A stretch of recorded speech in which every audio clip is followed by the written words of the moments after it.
So, Mel, Emil at Vicky welcome katatapos guys lamang to my ituturo video right now. Emihendo Okay. Montefiche o Until the Butig next Mas time. kung tawagin na dedicated para sa ating mga cardinal Bye. electors para magabayan sila ng banal na Santo Espiritu. No? At inaasahan natin by now ay nakabalik na sila sa Casa Santa Marta para doon ay makapagpahinga muna sandali bago muling magtipon around 4:30 oras dito sa Roma at 10:30 p.m. naman dyan sa Maynila para sa Pauline Chapel sila magkikita-kita at maghahanda sila sa isang prosesyon patungo naman ng Sistine Chapel. Alinsunod po yan sa nagiging tradisyon tuwing conclave. At once nandun na sila sa Sistine Chapel, ay inaasahan naman na magsisimula na ang butuhan.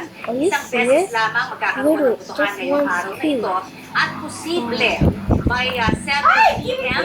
oras dito sa Roma at 1 p.m. naman dyan sa Maynila ay maaari na tayong makakita ng unang usok na manggagaling sa bubong o chimenea ng Sistine Chapel. Kung ito ay itim na nagsisimbolo na wala pang nabotong bagong Santo Papa o puti na nagsisimbolo may bago na tayong Santo Papa, yan ang ating abangan. Alas 4 ng hapon, oras sa Pilipinas, na mag-misa sa St. Peter's Basilica. Nasunod yan sa pagtungo sa Pauline Chapel pasado alas 10 ng gabi, oras sa Pilipinas, para sa Litany of the Saints. Bago ang opisyal na pagsasara sa kapilya o simula ng conclave, dahil sikreto ang sagradong tradisyon ng pagpili, kinakailangan pang lagyan ng film ang mga bintana ng Sistine Chapel at kapitan ng mga jamming device para tiyak na hindi makakasagap ng cellphone signal.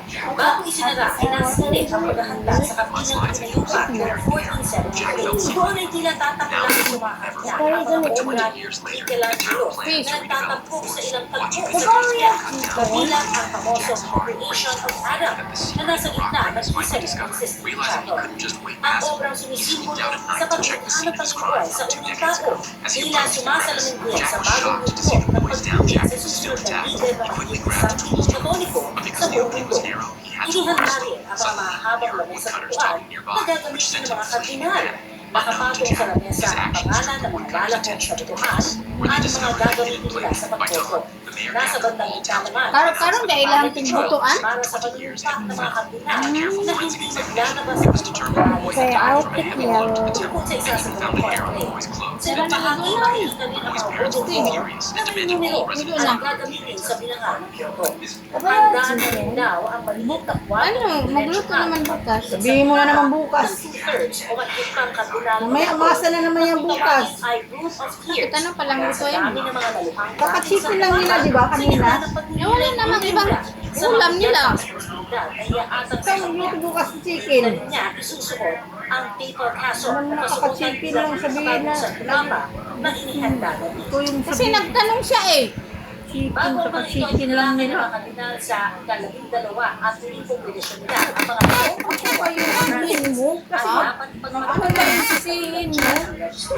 Mag-ano ka naman ng chicken? Siyempre nagtanong siya, di sabihin ko na lang, please. Tapos, Wala yung bukas. Kasi sinabi mo na bakit magwala chicken. yan nga? Kain naman yan sa school.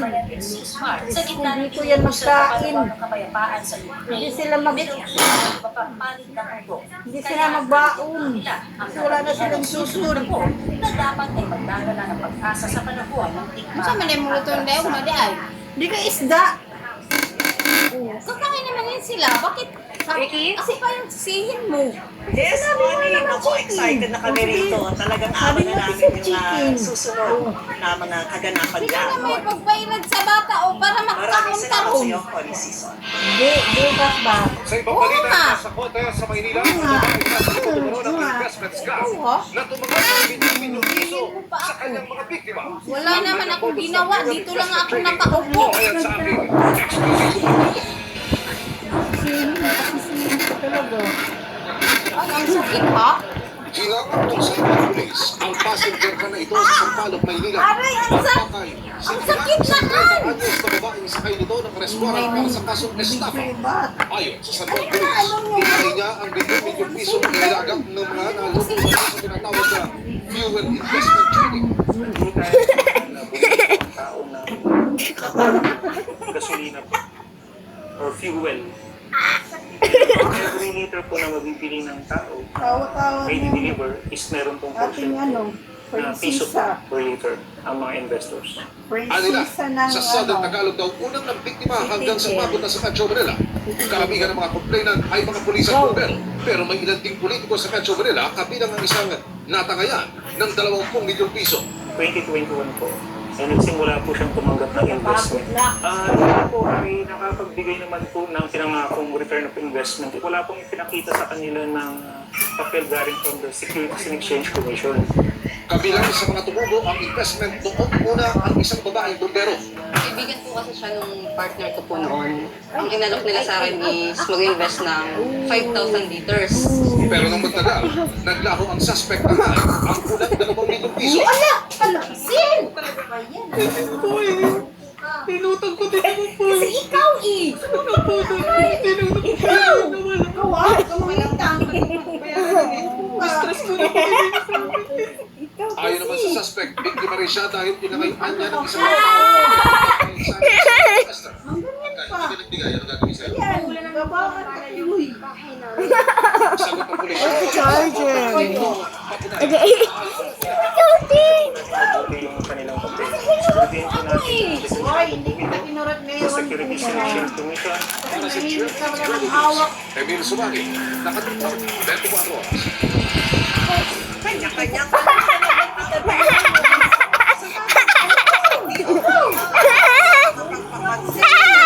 Hey! Sasakyan. Ate, sir! Hindi pa.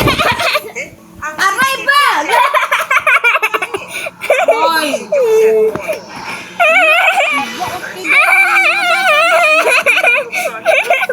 Department ng aplikasyon yan ay kung mabiyahe sila sa mga ruta walang 60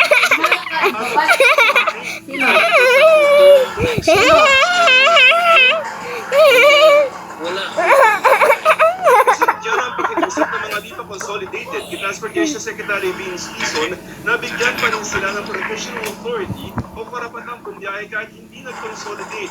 1 taon ng extension ng kanilang professional authority ayon sa department order pero may kondisyon.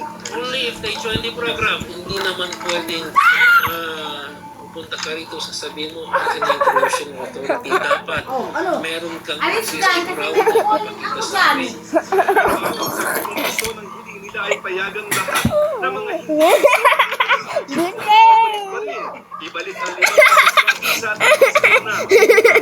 Sabi naman ng grupong Manibela, malayo ito sa huli kahit hindi sila consolidated at maibalik ang prangkisa o provisional authority. Para naman sa mga grupong nag-consolidate na dapat may deadline pa rin para hindi makalito.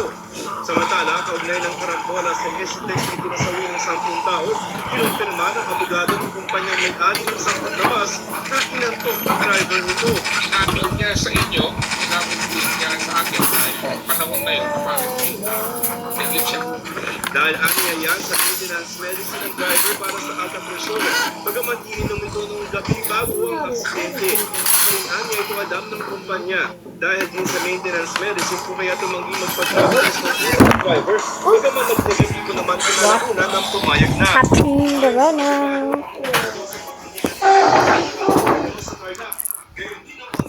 Sorry guys, it's so loud.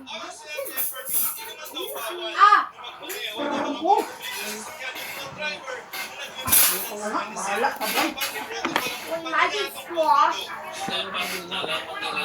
Kasi masakit kasi. Driver, either way we think the management is to answer to the negligence.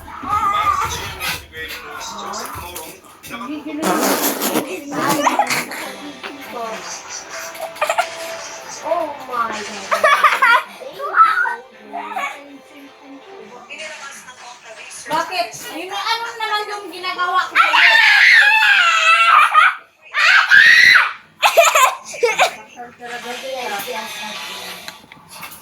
Balik mo na kasi nurat na.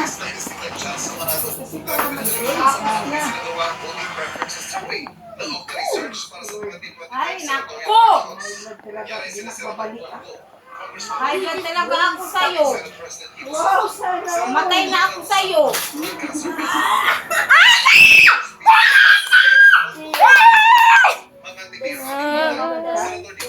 dating senador Picasso, Congresswoman Camille Villar, Uy, dating ligo senador na. Bam Aquino, Justin! Hijos Pilero Villate, dating senador Manny Pacquiao, Senator Amy Marcos, dating PILG Secretary Pedro Avalos, Congressman Rodante Marcoleta, at dating Ligo senador na Kiko kasi. Pangilinan. Para makasakami tayo matulog.